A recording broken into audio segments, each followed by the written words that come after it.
Hi guys, welcome to our channel mister సిసింది. Bigg Boss Telugu season 9 అనుక్షణం ఆసక్తిని కలిగిస్తూ ఉత్కంఠభరితంగా ముందుకైతే సాగుతుంది అని చెప్పాలి. ఇప్పటికే 2 వారాలను పూర్తి చేసుకుని 3వ వారంలోకి అడుగుపెట్టింది. ఇక 3వ వారం మొదలు కాగానే బిగ్ బాస్ హౌస్లో అత్యంత కీలకమైన ఘట్టాన్ని అంటే నామినేషన్స్ని ప్రారంభించేశారు బిగ్ బాస్. అయితే ఈ వారం నామినేషన్స్ చాలా విచిత్రంగా జరిగాయనే చెప్పవచ్చు.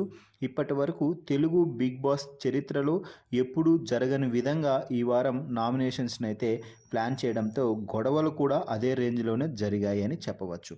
ఇక నామినేషన్స్లో భాగంగా మొదటగా టెనెంట్స్కి అవకాశం ఇచ్చి 5 మందిని నామినేట్ చేయాలని, అయితే 5 మందిలో ఒకరు టెనెంట్ కూడా ఉండాలి అంటూ చెప్పడం అయితే జరిగింది. ఇలా ఈ టెనెంట్స్ అందరూ కలిసి ఒక 5 మందిని నామినేట్ చేసిన తర్వాత మళ్ళీ ఓనర్స్కి ఒక బంపర్ ఆఫర్ ఇచ్చారు. అది ఏమిటి అంటే టెనెంట్స్ నామినేట్ చేసినటువంటి ఓనర్స్లో నుంచి ఇద్దరిని నామినేషన్స్ నుంచి సేవ్ చేసి ఒకరిని నామినేట్ చేయాలంటూ చెప్పడం అయితే జరిగింది. దీంతో ఇద్దరిని సేవ్ చేసిన ఓనర్స్ రాముని నామినేషన్స్లోకి తోసేశారు.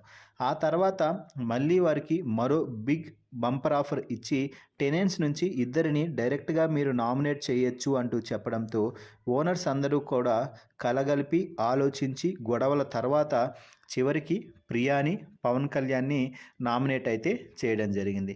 ఇలా మొత్తం నామినేషన్స్ ప్రాసెస్ అనేది 3 లెవెల్స్లో జరగగా నామినేషన్స్ ముగిసే సమయానికి మొత్తం 6 మంది అయితే నామినేషన్స్లోకి రావడం జరిగింది. ఆ 6 మంది కంటెస్టెంట్స్ ఎవరు అంటే ప్రియా, రీతు, ఫ్లోరా, రాము, హరీష్, కళ్యాణ్. అంటే ఇక్కడ 3 ఓనర్స్, 3 టెనెంట్స్ అయితే నామినేషన్స్లోకి రావడం జరిగింది. ఈ వారం కూడా శ్రీజ నామినేషన్స్ నుంచి తప్పించుకోవడం నిజంగా ఆశ్చర్యపోవాల్సిన అంశం. ఎందుకంటే శ్రీజ నామినేషన్స్లోకి వచ్చే శ్రీజని బిగ్ బాస్ హౌస్ నుంచి బయటకు తీసుకురావడానికి చాలామంది బిగ్ బాస్ అభిమానులు వెయిట్ చేస్తున్నారు. మరి మీ అభిప్రాయం ప్రకారం ఎవరు నామినేషన్స్ నుంచి తప్పించుకున్నారు అని అనుకుంటున్నారు? అలాగే నామినేషన్స్లోకి వచ్చిన వారిలో ఎవరు ఎలిమినేట్ అవ్వాలని కోరుకుంటున్నారో వారి పేరుని కామెంట్స్ రూపంలో తెలపండి. మరిన్ని బిగ్ బాస్ లైవ్ అప్డేట్స్ కోసం మన ఛానల్ని చూస్తూ ఉండండి. Please subscribe our YouTube channel mister సిసిన్రీ.